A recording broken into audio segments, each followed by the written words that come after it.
दोस्तों आज हम पढ़ने वाले हैं परमेय संख्या के बारे में। आज मैं आपको इस वीडियो में बताऊंगा परमेय संख्या किसे कहते हैं, इसको कैसे पहचाना जाता है कि कौन सी परमेय संख्या है, कौन सी परमेय संख्या नहीं है। लेकिन आज की इस वीडियो के अंदर हम आपको एक ऐसी ट्रिक के साथ बताएंगे कि आप कभी भी परमेय संख्या के बारे में नहीं भूल सकते।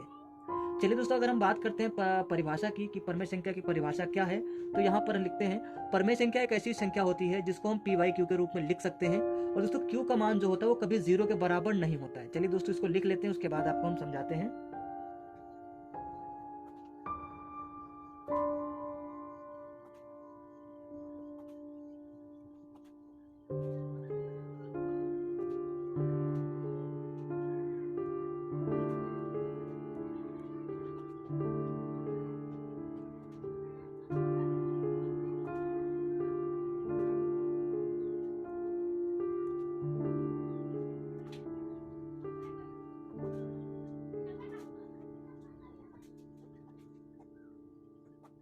दोस्तों यहाँ पर आप देख सकते हैं हमने परिभाषा लिखी, परमेय संख्या ऐसी संख्या होती है जिसे हम p/q यानी कि p/q के रूप में लिख सकते हैं, परंतु q is not equal to 0 हो। अर्थात दोस्तों q का मान कभी 0 नहीं हो सकता।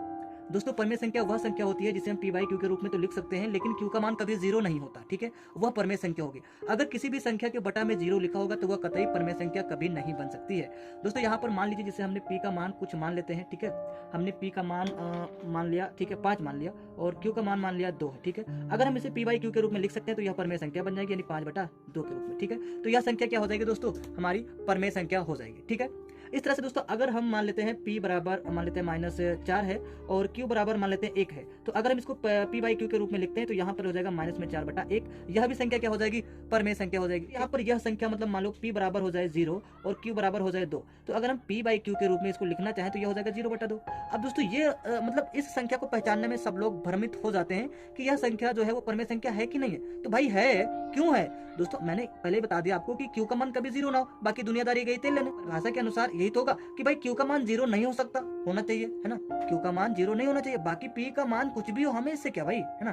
तो यहाँ पर क्या होगा, p का मान अगर 0 है तो हमें इससे कुछ भी फर्क नहीं पड़ने वाला, क्योंकि q का मान हमारा 2 है। और यहीं पर दोस्तों अगर हम p का मान 2 कर दें और q का मान 0 कर दें, तो यह अगर हम इसे p/q के रूप में लिखना भी चाहें तो यह हम नहीं लिख सकते, क्योंकि यह परमेय संख्या नहीं हो सकती, क्योंकि यहाँ पर q का मान 0 है।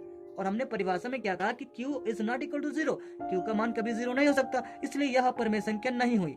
दोस्तों अगर मैं आपको सिंपल भाषा में बताऊं, जहां पर परमेय संख्या यानी कि परमेय संख्या लिखी हो, ठीक है, उसके बटा में दिखेंगे। अगर यहाँ पर हम लिख दें ऐसे, ठीक है,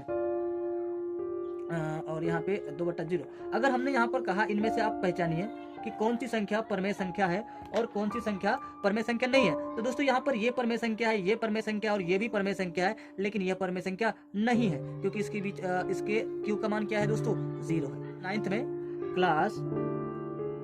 नाइन्थ में एक सबसे पहला यानी अभ्यास प्रश्नावली दोस्तों 1.1 का पहला सवाल है, वो काफी लोग नहीं जानते हैं। ठीक है, प्रश्नावली 1.1 का ये मतलब सवाल दोस्तों कई लोग हैं जो नहीं जानते हैं। मैं आपको बताना चाहूंगा कि ये सवाल कैसा है। दोस्तों इस सवाल में कह रहा है, आप डिस्प्ले पर भी देख सकते हैं सवाल, ठीक है, क्या 0 एक परमेय संख्या है। दोस्तों लिखा है क्या 0 एक परमेय संख्या है, क्वेश्चन मार्क है। उसके बाद एक चीज और कही जा रही है, क्या इसे हम p/q के रूप में लिख सकते हैं, यहाँ पर भी क्वेश्चन मार्क है। कह रहा है कि जहां पर p और q पूर्णांक हो, ठीक है दोस्तों, क्या हो, पूर्णांक हो।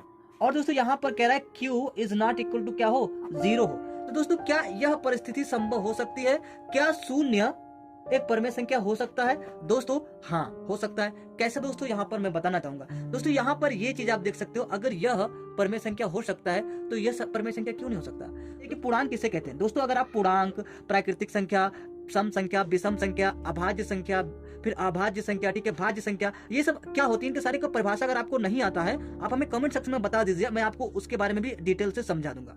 लेकिन दोस्तों यहाँ पर बात आती है कि यह 0 परमेय संख्या है या नहीं है, तो यहाँ पर मैं बता दे रहा हूँ है।